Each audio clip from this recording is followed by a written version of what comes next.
असं झालं? काय मस्त झालं मम्मा, दात उठला. अगं दे ना, पत्र फेकून देऊया. आम्ही लहान असताना असंच करायचो, पत्रावर दात फेकून द्यायचो. नाही मम्मा, पत्रावर कोण फेकतं? रात्रीला येऊशी खाली ठेवणार, रात्रीला पोरी येऊन दात घेऊन जाणार आणि मला गिफ्ट देणार. चालले मम्मा, मी याला सांभाळून ठेवते. अरे देवा, आता हे काय नवीन गिफ्ट नाही भेटलं तर ते एक टेन्शन आहे.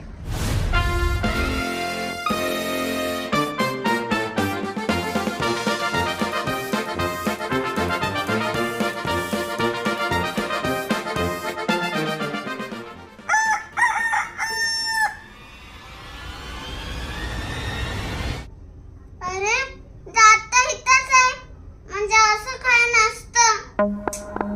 परीने गिफ्ट नाही दिला म्हणून काय झालं? हे बघ, मी आणलं तुझ्यासाठी गिफ्ट.